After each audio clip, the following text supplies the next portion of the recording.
আসসালামু আলাইকুম প্রিয় ভিউয়ার্স, আপনারা কেমন আছেন? ভিউয়ার্স, আপনাদের আমি এই মুহূর্তে দৃশ্যায়ন করতেছি আমাদের সিলেট জেলার গোলাপগঞ্জ থানার বাদেশ্বর ইউনিয়নের সেই বাদেশ্বর নাসিরউদ্দিন উচ্চ বিদ্যালয়ের খেলার মাঠটি।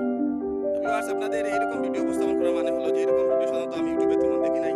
যে আমাদের গ্রামীণ অঞ্চলের কিছু এলাকা পড়ে থাকে এরকম সুন্দর থাকলেও এরকম তুলে ধরে না। মাঠে যখন দুপুরে গরুগুলা গ্রাজিং করতেছে, আমরা দেখতে পাচ্ছি কি অসাধারণ যে সবুজ ঘাসে মাঠ ঘেরাও।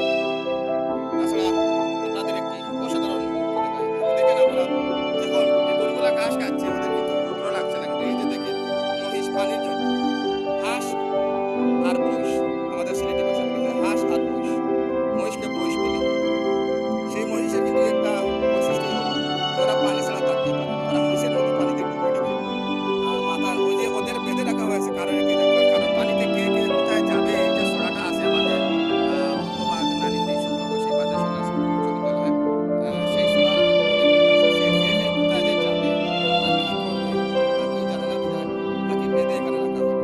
এই যে তার সামনে কিছু কচুরিপানা আছে আমরা দেখতে পাচ্ছি ওগুলো বেঁধে দেওয়া হয়েছে এবং ওরা কিন্তু কচুরিপানা খাবে খাচ্ছে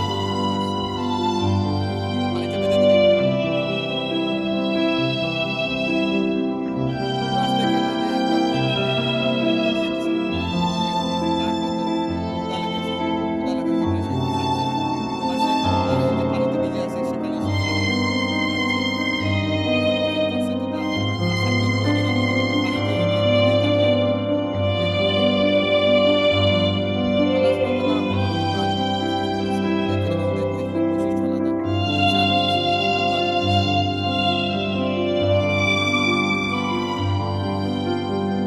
ভিউয়ার্স, ওই যে গরুটা কিন্তু রাগ দেখাচ্ছে মহিষ আর ওই যে পুরুষ মহিষ ময়না বলি আমরা ওরা এখন কিন্তু বাছুর সেরকম ভেড়ার মতো ওরা পালার মতো পালার চেষ্টা করতেছে মহিষগুলা। আমি হাঁটাহাঁটি হাওরে গেছি এই বর্ষাকালে আপনারা দেখতেছেন আমি কিন্তু কাছ থেকে দেখেছিলাম যে মহিষগুলা কিভাবে হাসি মুখে চলছে। তথা ভিউয়ার্স,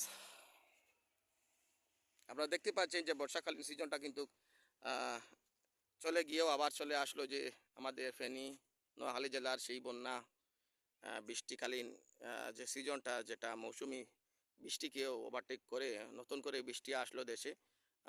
তারপর ত্রিপুরা রাজ্যের সেই বৃষ্টির কারণে বাংলাদেশের প্রায় বড় বড় 5টি জেলার বন্যা কবলিত হলো আমাদের জনসাধারণ মা বোনেরা।